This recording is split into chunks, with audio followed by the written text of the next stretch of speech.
Hello friends, good morning. তোমরা সবাই কেমন আছো? এই গরমে নিশ্চয়ই সবার কষ্ট হচ্ছে, আমাদেরও কষ্ট হচ্ছে। দেখো, সকাল 6:30টায় ঘর মুছতে এসেছি, তাই ঘেমে যাচ্ছি। আর অন্যান্য কাজ তো হয়ে গেছে। জল ভরলাম, গাছে জল দিলাম, বিছানা এখনো তুলতে পারিনি কারণ বড় ছেলে এখনো শুয়ে আছে। ওকে ডাকি না, দেরি করে শোয়, রেস্ট নিক। পরে আমি বিছানা গুছাবো। আমি আমার এই কাজগুলো করতে থাকি, তাহলে সকালবেলায় উঠেই কোনো তো লাভ নেই। পড়াশোনা যেহেতু পরীক্ষা হয়ে গেছে, ঘুমাও, যতটা পারে রেস্ট নিই। সারাদিন আর শোই না, সেই রাত্রিবেলা 12টার পরে শোই, ঘুমিয়ে চলেই দেয়। যেহেতু আমরাও দেরি করে শুই, সেই জন্য ওরাও তার সাথে সাথে দেরি হয়ে যায়, কাজকর্ম অনেক থাকে। তাহলে ঘরটা মুছে নিই, এখনই ঘেমে চান করে যাচ্ছি। ঝটপট ঘর মুছে নিই।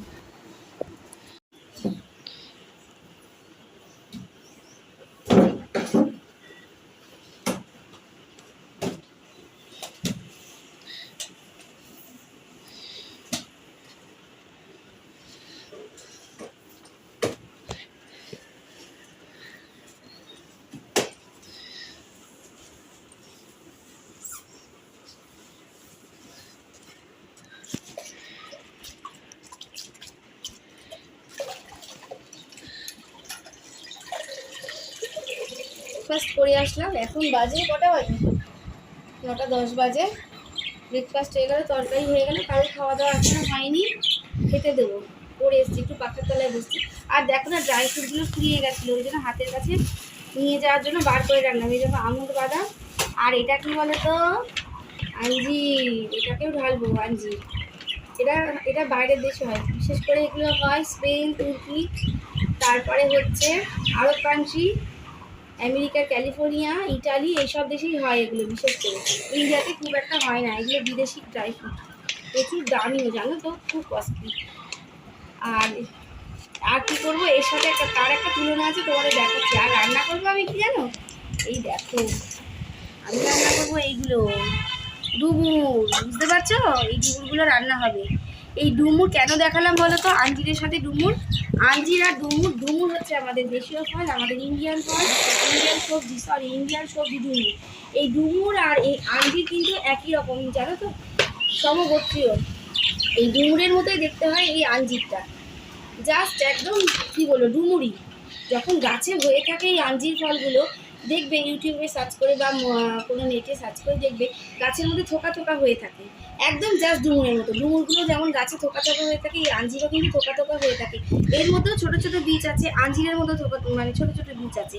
আর এই আঞ্জির খেতে হবে কেমন করে, রাত্রেবেলা ভিজিয়ে একটা করে খেলেই যথেষ্ট। এক একজনের একটা করে খেলেই যথেষ্ট। বেশি খেতে পারলে তো ভালোই, তবে খুব একটা বেশিও খাওয়া যাবে না। আর সর্দি কাশিতে মারাত্মক উপকার। এর মধ্যে কী গুণাগুণ নেই, সমস্ত রকমের ভিটামিন আছে, তারপরে ক্যালসিয়াম, ম্যাগনেসিয়াম, পটাশিয়াম, সমস্ত কিছু আছে।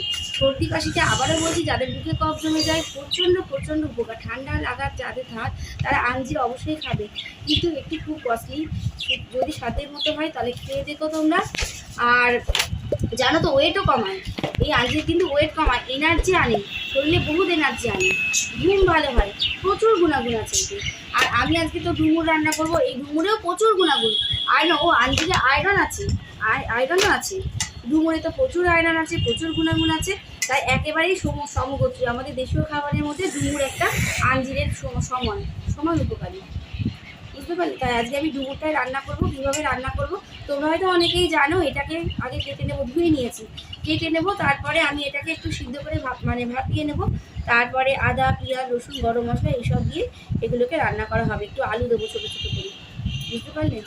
আর এই ড্রাই ফ্রুটগুলো আমি ঢেলে ফেলি, আমার না মনে থাকে না, ওই জন্য সকালবেলায় উঠে আগে বার করে হাতের কাছে রেখেছি যে রান্নাঘরে রেখে দেবো বলে। চলো এবার রান্নাঘরে যাবো। ডুমুর আমাদের ভারতীয় ইন্ডিয়ান সবজি, প্রচুর গুণাগুণ আছে এর মধ্যে, মানে কি বলবো। আর আঞ্জিরও যেরকম আছে, ডুমুরেও সেরকম আছে, কিন্তু ডুমুরটা আমাদের সাধ্যের মধ্যে, আঞ্জিরটা বহুত দাম। আমি শখ করে এটা কিনেছিলাম, কিন্তু খাওয়া দুটোই উপকার। আর আমি বাজারে গেলে না, এই ডুমুর বলো, কচু বলো, এইসব জিনিস, মোচা বলো, এইসব জিনিসগুলো একটু কিনি।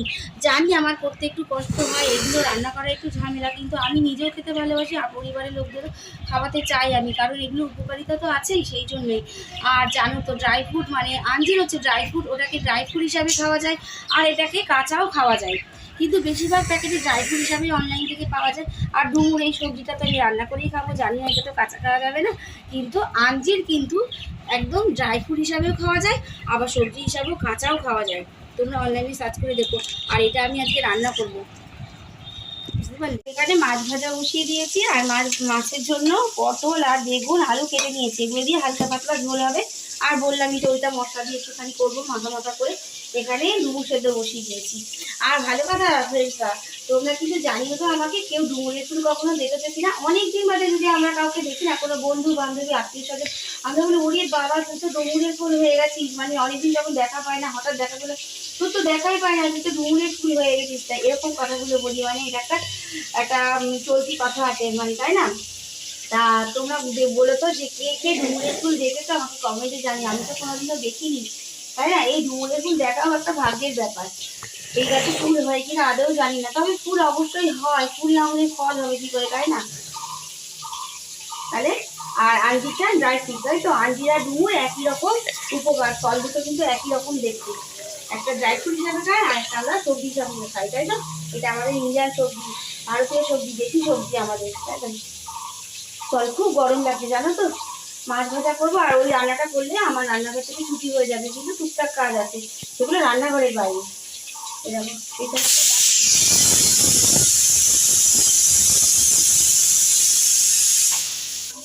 আর তোমাদের একটা কথা বলিনি, সকাল থেকে প্রচন্ড ঝড় যাচ্ছে, প্রচন্ড ঝড় যাচ্ছে, সেটা বলিনি।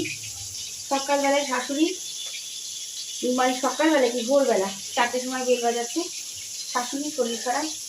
আমরা ভেবেছি, দৌড়ে গেলাম, বেল বাজানো আওয়াজ শুনে মাথা ফেটে গেছে না, এত ব্লিডিং হয়েছে, ওই রক্ত দেখে তো আমি মাথা ঘুরে গেছে আমার। বিশ্বাস করবে না, সে কি করবো, কোনো রকমে একটা ন্যাকা ট্যাকা দিয়ে মাথায় চাপা দিয়েছি, এত ব্লিডিং হয়েছে। তারপরে মাথায় চাপা দিয়ে, আমার কাছে বেটারিন ছিল, ফার্স্ট এডটা করেছি কোনো রকম।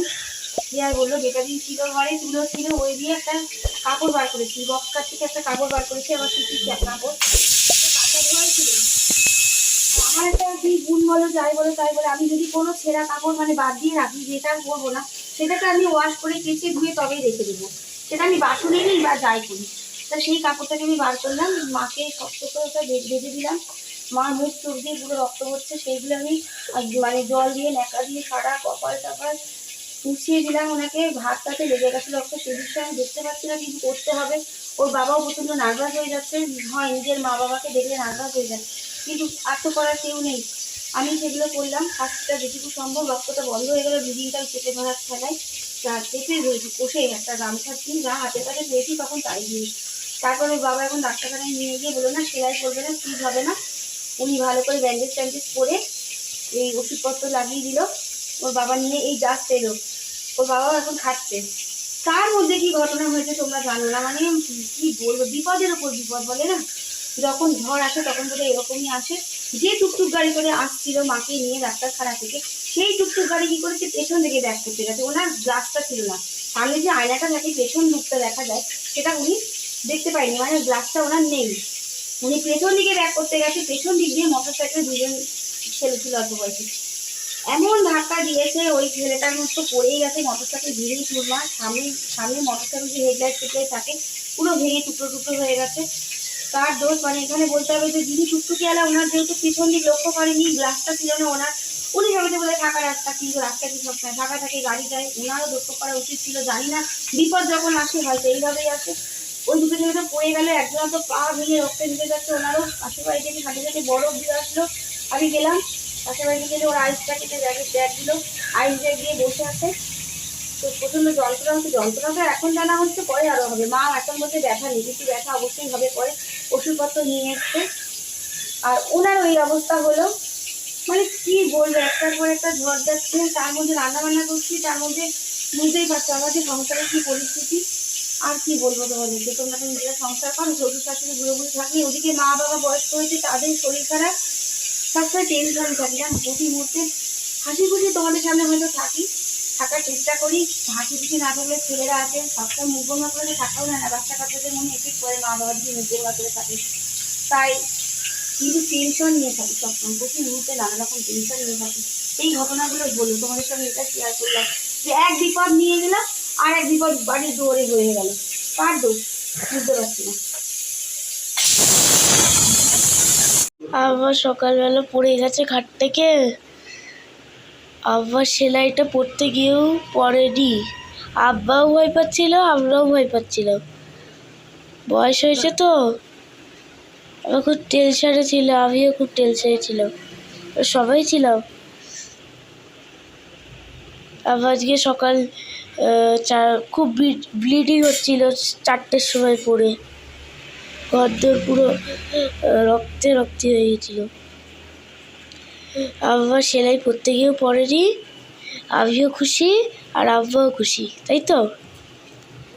ডুমুরগুলো আমার সেদ্ধ হয়ে গেছে, একদম সেদ্ধ হয়ে গেছে, একদম পুরো গলেও যায়নি আবার শক্তও নেই। আর এখানে আলু ভেজে নিয়েছি, জিরে ফোড়ন দিয়ে আলু ভেজে মশলা দিয়েছি, আদা পেঁয়াজ রসুন গরম মশলা অল্প অল্পই সব দিয়েছি, যেহেতু গরম অল্প দিয়েছি। আজকে না আমার রান্না করতে না মন একদম লাগছে না, যেহেতু শাশুড়ি মা মানে এই বাড়ির মা এরকম একটা অবস্থা হলো, তারপর উনি ডাক্তার দেখে আসার পরে এরকম আরেকটা ঘটনা ঘটে গেল, মানে ভালো লাগছে না, মনটা চঞ্চল হয়ে আছে। 11টা বেজে গেল, তাও রান্না শেষ হলো না আমার। আমি আর পারছি না, রান্নাঘর থেকে মনে হচ্ছে কখন বেরোবো না, আমার অস্থির লাগছে, একটা মন চঞ্চল হয়েছে, কি ভালো লাগছে না। এই ডুমুরটা আমি আজকে করতাম না, যে মার ওখান থেকে ডুমুরটা কিনে এনেছি, তোমাদের দেখানো হয়নি জানো তো, এটা না পাশের ঘরে ছিল, সেই জন্য যখন সেদিনকে বাজার করা হলো ডুমুরটা আমি তোমাদের দেখাতেই ভুলে গেছি। কিন্তু সেই ডুমুরটা যদি না করি না, সে মানে নষ্ট হয়ে যাচ্ছে, হলুদ হলুদ হয়ে যাচ্ছিল। তাই ভাবলাম যে না, আজকে এটা করেই ফেলতে হবে, তার মানে এই ফেলে দিতে হবে, এত কষ্ট করে কিনলাম। আর এগুলো সচরাচর না পাওয়া যায় না, সবসময় এগুলো বাজারে পাওয়া যায় না। এই দেখো এবার দুপুরগুলো দিয়ে দিলাম, হট করে যখন পাওয়া যায় না, পেলাম যখন আর বাড়িটা ফেলে দেবো, কষ্ট হলেও করি, এই আর কি, একটু ভালো লাগবে না করতে। এবার ডুমুরটাকে কষা করে নামাবার আগে চিনি দেবো। আর দেখো ডুমুর সেদ্ধ করে জলটা কিন্তু ফেলিনি, এই দেখো মিক্সির মধ্যে রেখে দিয়েছি জলটা, একটা বাটিতে ছিল এবং মিক্সিতে ফেলে রেখে দিলাম। এই জলটাই কিন্তু উপকার, আয়রন আছে, প্রচুর পরিমাণে আয়রন আছে, এই জন্য এই জলটা আমি রেখে দিয়েছি। এই কষানোর পরে এই জলটা এর মধ্যে দেবো, এটাতে যা হবে আলুটা সিদ্ধ হয়ে যাবে। মানে মনটা ভালো লাগছে না, মানে শাশুড়ি মার এই অবস্থা হলো।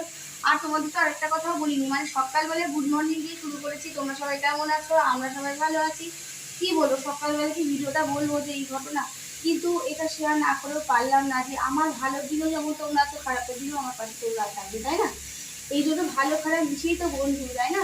বন্ধু তো খারাপের দিনেই বেশি করে হাত বাড়াবে, তাই না? তা সেই জন্য ভাবলাম না, বন্ধুদেরকে একবার শেয়ার করি, এই কথাটা শেয়ার করা দরকার। বন্ধুদেরকে সব ভালো দিনগুলো যেমন শেয়ার করি, মানুষের জীবনে তো ঝড় ঝাপটা, খারাপ দিন ভালো দিন সব কিছুই আসবে, তাই খারাপ দিনটাও শেয়ার করা দরকার। আমি যখন বাপের বাড়ি যাইনি, আমার বোন এসেছিল, বোনের বর এসেছিল, তা সেদিনকে মার প্রচন্ড শরীর খারাপ, দুদিন পরে এত রাত্রিবেলা 1টার সময় পেট ব্যথা করছে, মা বলছে বাবাকে আমাকে নার্সিংহোমে নিয়ে চলো, আমি আর পারছি না।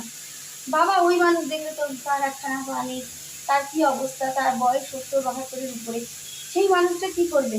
ভাগ্যের বোন আর বোনের হাজবেন্ড ছিল, ওরা মানে সেই রাত্রিতে তো ঘুম তো নেই, ঘুম তো চলেই গেছে, বড় থেকে আইস ব্যাগ পেটে দিচ্ছে, তাই তেল জল মালিশ করছে, এই খাওয়াচ্ছে ওই খাওয়াচ্ছে, আর শুধু জগন্নাথ মা কালীকে ডাকছে। বিশ্বাস করো, জগন্নাথ মা কালীকে ডাকলে আমার মনে ভরসা পাবে। শুধু জগন্নাথ মা কালী না, পৃথিবীর এপান্তরে যে আল্লাহ ভগবান গড, যিনি যে যাকে তোমরা বিশ্বাস করো তাকে স্মরণ করবে, নিশ্চয়ই তিনি মুখ তুলে তাকাবেন, তোমাদের ভরসা দেবেন, তোমাদের পাশে এসে দাঁড়াবেন। আমি যেগুলো করি, আমার বোনও সেই সময় জগন্নাথ মা কালীকে ডাকছিল, সময় যে ভগবান মুখ তুলে তাকাও, এই বিপদ রক্ষা করো, কি করবো। তারপরে আস্তে আস্তে মার পেটে ব্যথাটা কমলো, বলে জানিস না মেডিসিন মতো 1 ঘন্টা পরে মার পেটে ব্যথাটা কমলো, তারপরে মা শান্তিতে ঘুমালো। এটা যদি আমার বোন বা বোনের হাজবেন্ড বাড়িতে যদি না থাকতো, বাবা ওই বয়স্ক মানুষ যদি থাকতো, কি হতো জানি না, একটা সুস্থ মানুষই ভেবাটা খেয়ে যায়, তাই না বলো? তাহলে উনি তো ওই অবস্থা, মানে সকালটা হবে বা সকাল হোক বা না হোক আমাকে খবর দেবে, আর কি আমি তো যেতে 1 ঘন্টা সময় তো লাগবে, দৌড়ে তো যেতে পারি না, মানে এই জন্য প্রতি মুহূর্তে টেনশনে থাকি। মা বাবা বয়স হয়ে তোদের কাছে তো কেউ নেই, এখানে তবু ছেলে ছেলে বোন নাতিরা আছে, কিন্তু মা বাবা আমার পুরো একা, বোন দূরে থাকে, আর আমিও তো যাই হোক আমাকে তো 1-1.5 ঘন্টা সময় লাগবে। এই জন্য না সবসময় টেনশনে থাকি, জানো তো, কি বলবো তোমাদেরকে আর। এই দেখো আমার কথাটাও হয়ে গেল, লেগে লেগে যাচ্ছি তোমাদের সাথে কথা বলতে বলতে। এবার আমি জল দিয়ে দেবো, জল দিয়ে দিলাম। আর দিদি বলছে মা দিদির বাড়ি থেকে বেলটা আনলে, বেলের শরবত করলে না, আমরা হ্যাঁ দেবো বাবা। ও তো বাচ্চা মানুষ, আমরা ঠিক আছে দিদি, সেই মা 2খানা বেল দিয়েছিল, এখনো করা হয়নি। এই বেলটা একটু শরবত করবো, করে রান্নার পরে হয়তো খেতে দেবো ওদেরকে। জল তো বারে বারে দিচ্ছি, আর যেহেতু বেলটা আছে এই বেলের শরবতটাই আজকে করবো। আর নিজেও বলে রেখেছে, মা বলে আজকে থাক বাবা বেলের শরবত খেতে, বলছে না মা করো না, খুব গরম লাগছে, তুমি একটু ফ্রিজে জল করো আর একটু করে দাও। কি বলবো বলো, সব দিকটাই মন রেখে সবার চলতে হবে, তাই না? তাহলে আমি রান্নাটা করে নিই, হ্যাঁ ঝটপট করে রান্না করে নিই। রান্নাঘর মুছবো, জানোই তো সংসারে কত কাজ, এগুলো করতে হবে, এগুলো করতে হবে। ওই বললাম মন চঞ্চল হয়ে আছে, একদম কাজও করতে ইচ্ছা করছে না। যেদিন মনটা আমার খারাপ থাকে না, চঞ্চল থাকে, ভালো লাগে না, এসব নানান কারণে আমার কাজও সেদিন এগোয় না, নাহলে আমার কখন রান্না বান্না হয়ে যায় জানো তো। কিন্তু আজকে আর ভালো লাগছে না। আর এটা নামাবার আগে কি দেবো, গা ঘি দেবো, একটু গা ঘি আর একটু চিনি দিয়ে নামিয়ে দেবো। আমি বাসনগুলো মেজে নিই, তার সাথে এত অত্যাধিক গরম। আর ফ্রেন্ডসদের আবার বলছি, রিকোয়েস্ট করছি, অবশ্যই তোমরা ভিডিওটা দেখো, ভালো লাগলে লাইক শেয়ার কমেন্ট করো, বেশি বেশি করে শেয়ার করো, তাই তো, আর সাবস্ক্রাইব করো। সকলের পাশে থেকো। কালারটা খুব একটা ভালো আসেনি, বলে না যেদিন মন ভালো থাকে না সেদিনকে সব কিছু এরকম হয়। কালারটা মোটেই ভালো হয়নি, যাই হোক হয়েছে, দুটা হয়েছে ডুমুর। আর এই যে হালকা পাতলা মাছের ঝোল করেছি, আর এই যে এখানে বেলের শরবত। আর দুবেলায় ডুমুর হয়ে যাবে, জানো তো, দুবেলাই হয়ে যাবে, রাতেও হয়ে যাবে, দুপুরে হয়ে যাবে। বেলের শরবতটা করেছি, বেলের শরবতটা ওদেরকে দেবো। আর কি আর বলো, ভালো লাগছে না সত্যি, তো বুঝতে পারছো, আজকে মনটা একদম ভালো নেই।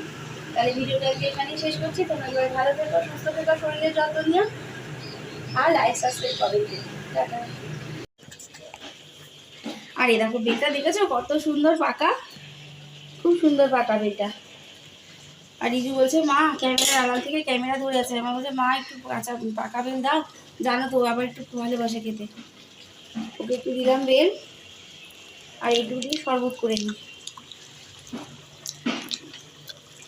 বারে বারে জল খাচ্ছি, জানো, জল খাচ্ছি, ছেলেদের জল দিচ্ছি, কিন্তু সেই জলের চাহিদা মিটছে না, এত পরিমাণে জল খাচ্ছি। দিনে যে কতবার করে বোতল ভরতে হচ্ছে সে আর বলার কি বলবো, বলার কথা না। কখনো রিজু ভরছে, কখনো আমি ভরছি, এইভাবে ওটা করে নিই। এদিকে আমার ডুমুটা হয়ে এসছে।